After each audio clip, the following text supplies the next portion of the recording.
Hi everyone, this is Veronica. आज हम बात करने वाले हैं म्यूकोरमाइकोसिस के बारे में कि इन्फेक्शंस कोविड-19 पेशेंट्स को इसकी वजह से बहुत सी इन्फेक्शंस हो रही हैं। और यूजुअली जिन लोगों का इम्यून सिस्टम सप्रेस्ड है या लो हो गई है इम्यूनिटी, उनके ज़्यादा चांसेस हैं ये इन्फेक्शन, फंगल इन्फेक्शन कैच करने के। इसको डिटेल में देखेंगे, डेटा भी देखेंगे और थोड़ा थोड़ा साइंस भी इसके पीछे की समझने की कोशिश करेंगे। आपकी कोई भी क्वेरी हो, आप में से कनेक्ट कर सकते हैं सोशल मीडिया पे, because I feel together we can make a huge difference. चाहे फेसबुक पे, इंस्टाग्राम पे या टेलीग्राम पे। पीडीएफ जो है वह आपको सिर्फ और सिर्फ मेरे टेलीग्राम चैनल पे ही मिलेगा। तो चलिए देखिए, वाई इन न्यूज़ कि न्यूज़ में क्यों है, क्योंकि हॉस्पिटल्स अक्रॉस द कंट्री, पूरे देश में अलग अलग स्टेट से ये जो इन्वेसिव फंगल इन्फेक्शन है इसकी रिपोर्ट आ रही है कि पेशेंट्स को ये हो रहा है। नाम क्या है इसका? म्यूकोरमाइकोसिस। और स्पेशली उन पेशेंट्स को जो लोग कोविड से रिकवर हो रहे हैं। अब ब्लैक फंगस इसको कहा जा रहा है क्योंकि इसका डिज़ीज़ का कैरेक्टरिस्टिक्स है कि ये ब्लैक जिस एरिया पे होता है वो ब्लैकिश हो जाता है, इसलिए इसको ब्लैक फंगस कहा जा रहा है। देखिए, वैसे अगर हम फंगस की बात करें, ये माइक्रो ऑर्गेनिजम्स भी है और उसके बाद माइक्रोस्पोर्स में प्रेजेंट होने के बावजूद भी जो फंगस है वो आपको मैक्रो शेप्स में भी, बड़े आकारों में भी दिखेगा। बट एनीवे, हम यहाँ पे इस माइक्रोमाइसीट्स की बात अगर करें, इस स्पीशीज़ की बात करें जिससे म्यूकोरमाइकोसिस हो रहा है, यूजुअली जो फंगस है ये डेड डिकेइंग जो मैटर होता है उस पे फीड करते हैं, राइट। अब यूजुअली आप कहेंगे कि फंगल इन्फेक्शंस, इचिंग बहुत बार लोगों को होती है, ट्यूब लगाते हैं, दवाई खाते हैं, एंटी फंगल, ठीक हो जाती है। अब यहाँ पे ये वाले जो स्पोर्स, फंगस कैसे फैलता है? इसके स्पोर्स के थ्रू, फंगल स्पोर्स के थ्रू। स्पोर्स क्या होते हैं? एनकैप्सुलेटेड होते हैं। इनके आगे पीछे एक कैप्सूल होता है, इन स्पोर्स के आगे पीछे। वाई इस फंगस के पीछे? बिकॉज इसको हीट, कोल्ड, किसी भी शॉक से बचाने के लिए। अब क्या होता है, यूजुअली हमारी बॉडी का जो इम्यून सिस्टम है वो बहुत ही समझदार है, बहुत अच्छा है। वो बहुत सारे बैक्टीरिया, वायरसेस, फंगस से हम ऑल द टाइम घिरे रहते हैं, लेकिन हमको उससे प्रोटेक्शन देता है। लेकिन अब कोविड के बाद क्या हो रहा है, लोगों का इम्यूनिटी जो है वो कम हो रहा है। इम्यूनिटी कम होगा, स्पेशली जो लोग स्टेरॉइड्स पे रह रहे हैं, इम्यूनिटी अगर आपका सप्रेस्ड होगा, या वो पेशेंट्स जो कि इम्यूनो कॉम्प्रोमाइज्ड हैं, उन पे ये फंगस बहुत जल्दी अटैक करता है और ये लीथल भी हो सकता है। बहुत सारी रिपोर्ट्स हैं जो ये बोलती है ऑलमोस्ट 50 to 54% यहाँ पे डेथ रेट है, लिथैलिटी है, कि अगर 100 में से आप 50% भी मान लें, 50% पेशेंट्स की डेथ होती है और 50% बच जाते हैं। लेकिन यहाँ पे आपको डरने की ज़रूरत नहीं है, क्योंकि ये इन्फेक्शन बहुत ही रेयर है। ऐसे नहीं कि सबको होगा, बहुत रेयर इन्फेक्शन है, but it is lethal, it can be lethal, but इसका क्योर है। अब देखिए, नंबर अगर हम देखें, बहुत जो पेशेंट्स हैं उनका इंक्रीज़ होता जा रहा है डिफरेंट हॉस्पिटल्स में। गुजरात में सबसे ज़्यादा केसेस हमको देखने को मिले थे, उसके बाद महाराष्ट्र से केसेस आए। अब देखिए, at least 1 out of 5 such cases is related to AI. अब हम देख रहे हैं कि 5 में से 1 case, at least 1 out of 5 cases जो म्यूकोरमाइकोसिस का आ रहा है वो आईज से रिलेटेड है। लोग ब्लाइंड हो रहे हैं, उनकी आंखों की नज़रें जा रही हैं, जो नज़र है वो जा रही है। अब यहाँ पे थोड़ा समझिए कि फंगस क्या करता है। जैसे मैंने आपको बोला, ये किस पे फीड करता है? इसको खाना चाहिए, किसी भी ऑर्गेनिज्म को खाना चाहिए होगा, तो फंगस डेड डिकेड जो मैटर होता है उस पर फीड करता है। लेकिन अब हमारी बॉडी का इम्यून सिस्टम वीक है, अगर ये हमारी बॉडी में को इन्फेक्ट कर गया तो ये हमारे टिश्यूज़ को कंफ्यूज कर लेता है डेड मैटर से और उस पर फीड करना शुरू कर देता है। अब इम्यूनिटी हमारी इतनी है नहीं कि हमारी बॉडी की इम्यून सेल्स इससे लड़ेंगे, तो वो इन्फेक्शन ज़्यादा फैल जाती है और इसको कंट्रोल करना मुश्किल हो जाता है। अब वैसे अगर आप देखेंगे, ये आइज़ की बात हम कर रहे हैं, लेकिन यूजुअली ये कैसे डिटेक्ट कहाँ हो रहा है? आपका राइनो सेरेब्रल जो है, नाक वाले से आपका नेज़ल पैसेज जो है, उसके बाद आप साइनस बोल लीजिए, ब्रेन बोल लीजिए, राइनो सेरेब्रल, यहाँ पे ये इन्फेक्शन हो रही है, ये एक कॉमन इन्फेक्शन है। उसके बाद इसका इन्फेक्शन आपको बहुत ज़्यादा कहाँ पे दिखेगा? आपका पल्मोनरी सिस्टम में दिखेगा। पल्मोनरी सिस्टम जिसमें आपके लंग्स इन्वॉल्व हैं। अब राइनो सेरेब्रल में क्या होगा कि आपको ब्लैक या ब्लड आता हुआ दिखेगा नाक से, या फिर आंखों के आगे पीछे आप देखते हैं ब्लैकिश एरिया हो जाता है, वो क्यूटेनियस होगा, जिससे आईज़ पे स्प्रेड हो रहा है। क्यूटेनियस हो गया, क्यूटेनियस इन्फेक्शन हो रही है जो यानी आपकी स्किन पे हो रही है। ओके, पल्मोनरी में लंग्स, उसमें आपको ब्रीदिंग प्रॉब्लम होने लगेगी।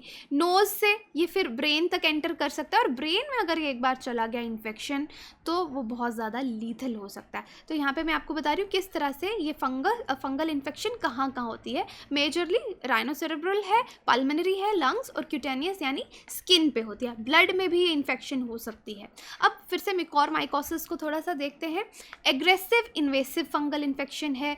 किससे होती है? ग्रुप ऑफ मोल्ड्स जिनको हम क्या बोलते हैं? म्यूकोरमाइसीट्स। और ये बहुत सारे ऑर्गन्स हमारी बॉडी पे किसी को भी इफ़ेक्ट कर सकती है। राइनो ऑर्बिटो सेरेब्रल, राइनो आपका मतलब नाक से लेकर ब्रेन से लेकर आईज़ वाले एरिया तक सबसे ज़्यादा केसेस हमको यहाँ पे दिख रहे हैं। साइनस से आपके नेज़ल पैसेज से ट्रैवल करते हुए ये ब्रेन तक जा सकती है। ईयर, नोज, थ्रोट, माउथ सबको इन्फेक्ट करती है। इस तरह के पेशेंट्स हमको आ रहे हैं, लेकिन ये कंटाजियस नहीं है। ऐसा नहीं है कि एक इंसान से दूसरे इंसान को फैलेगी, या जूनोटिक नहीं है, एनिमल से ह्यूमन्स या ह्यूमन से एनिमल्स को जाएगी। तो it is not contagious, but ये हमारे जो ऑर्गन्स हैं उनको इंटरनली डैमेज करता है अगर हम इसको टाइम पे डिटेक्ट नहीं करते।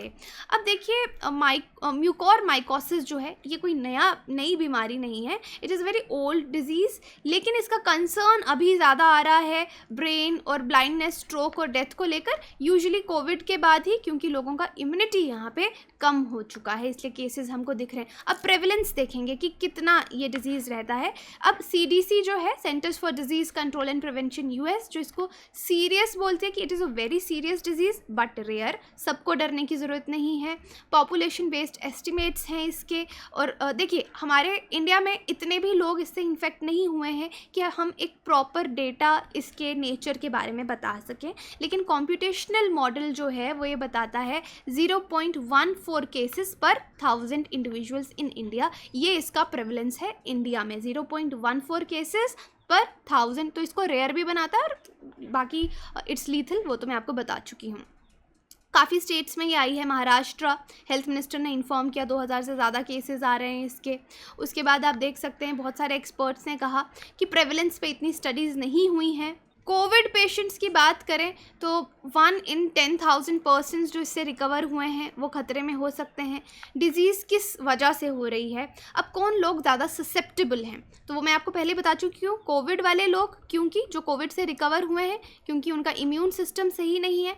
उसके बाद हर एक जो ऑर्गेनिज्म होता है उसका फूड होता है जिस पे वो फीड करता है। जैसे मैंने बोला, ये हमारे टिश्यूज़ पे फीड करता है, लेकिन जहाँ पे अगर शुगर ज़्यादा होगी, कुछ लोगों को डायबिटीज़ होगा, वहाँ पे ये ज़्यादा फैलेगा, ज़्यादा डैमेज करेगा। ये एक अंडरलाइंग कॉज भी है इसका।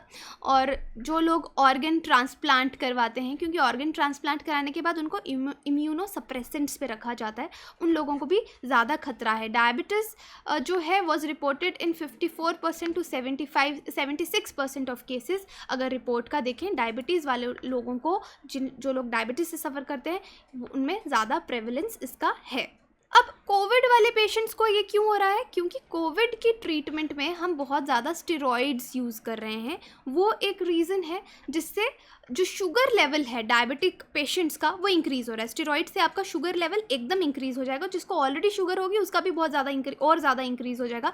इससे वो बहुत ज़्यादा वल्नरेबल हो रहे हैं इस फंगल इन्फेक्शन के लिए। लेकिन देखिए, स्टेरॉइड्स जो हैं अब हम उनको यूज़ करना बंद भी नहीं कर सकते, क्योंकि कोविड पेशेंट्स के लिए वो बहुत इंपॉर्टेंट है, लेकिन उनके लिए एक तलवार की तरह ही काम करें। एक बीमारी से बचाएंगे लेकिन दूसरे के लिए वल्नरेबल कर देंगे। इसलिए स्टेरॉइड्स को जो लोग यूज़ कर रहे हैं, रैशनली यूज़ करें। जब तक आपको डॉक्टर कह रहा है तब तक ही उसको यूज़ करें, ताकि आपका जो शुगर लेवल है वो कंट्रोल रहे। उसके बाद और भी मेडिसिन्स हैं, ड्रग्स हैं, जैसे कि टोस्लिजुमैब है। ये भी एक फैक्टर है, मोनोक्लोनल एजेंट है। इसका फंक्शनिंग मैंने एक वीडियो में बहुत अच्छे से बताया था। और फंजाई जो है वो इन्वायरमेंट में, आप बोलेंगे फंगस आ कहाँ से रहा है? तो देखिए, ये जो फंगस है, जो मोल्ड्स हैं स्पेशली, ये इन्वायरमेंट में एज स्पोर्स हर जगह प्रेजेंट हैं, स्पेशली उन एरियाज़ में जो थोड़े मॉइस्ट होंगे, वेट होंगे, ह्यूमिडिटी जहाँ पे ज़्यादा होगी। ओके, अब जो कोविड पेशेंट्स हैं, यहाँ पे एक हम रिकमेंडेशंस कर सकते हैं, डोंट, कि क्या चीज़ें उनको नहीं नहीं करनी चाहिए। अगर जो कोविड से रिकवर हुए हैं, इस फंगस इन्फेक्शन से उनको बचना है, तो डेफिनेटली आप स्टेरॉइड को ओवर यूज़ मत कीजिए। अगर डॉक्टर ने नहीं बोला है, जहाँ पे स्टॉप करने के लिए बोला है उसको स्टॉप कर दें।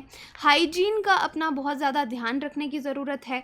उसके बाद जो एक चीज़ बहुत इंपॉर्टेंट है, कूलर्स गर्मियों में यूज़ किए जाते हैं, और जैसे मैंने कहा ये फंगस जहाँ पे मॉइस्ट होगा, थोड़ा गीला होगा, वहाँ पे ज़्यादा ये प्रेवलेंस इसका देखा जाता है और वहाँ से इन्फेक्शन हो सकती है। तो कूलर्स को यूज़ मत कीजिए। एसी यूज़ करें तो भी उसका filters time to time clean करते रहें। और हो सकता है लोग बहुत ज़्यादा पैसे ऑक्सीजन कॉन्सेंट्रेटर्स पे खर्च रहे हैं, उसकी जगह आप एयर प्यूरीफायर या डीह्यूमिडिफायर ले लीजिए, ताकि ड्राई इन्वायरमेंट में रिकवरी के बाद को पेशेंट्स को रखा जाए। और जो लोग मे बी ये अफोर्ड नहीं कर सकते, आपको उनको अवेयर करना है कि वो कूलर तो एटलीस्ट इन समर्स में यूज़ ना करें, फ़ैन यूज़ कर सकते हैं।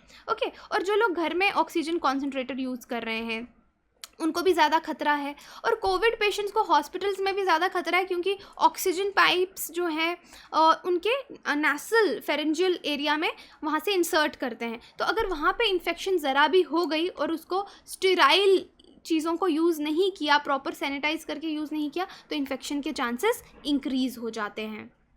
उसके बाद अगर हम इसके सिम्टम्स की बात करें तो देखिए, nose bloody blackish brown discharge जो है नोज़ से वो दिखने को मिलेगा। स्किन का जो कलर है वो डिस्कलरेशन दिखेगी, स्वेलिंग एक साइड पे दिखेगी, फेशियल मुंह पे एक जगह पे पेन होना शुरू हो जाएगा। हो सकता है कि आपको गैप अपने टीथ में फील होना शुरू हो जाए, दांत में दर्द होना शुरू हो जाए, जॉ पेन होने लग जाए, आईलिड्स आपकी ड्रूप करने लगें। तो ये सब, और डबल विजन, एक चीज़ को आप देख रहे हैं तो आपको दो दो दिख रही हैं, आइज़ आपकी रेड हो रही हैं, डिक्रीज़ हो रहा है, आपकी देखने की जो क्षमता है वो डिक्रीज़ हो रही है। तो इस तरह का कोई भी सिम्टम है तो बिना किसी देरी के डॉक्टर को बहुत जल्दी दिखाना चाहिए। अब जो मेन लाइन ट्रीटमेंट है एंटी फंगल ड्रग की, वो है एम्फोटेरिसिन बी, जो कि एक्सटेंडेड पीरियड ऑफ टाइम के लिए दी जाती है। फिजिशियन उसको देख के पेशेंट को देता है, क्योंकि फंगस, कोई नॉर्मल फंगस भी होगा, अगर किसी को इन्फेक्शन हो जाए तो टाइम लगता है।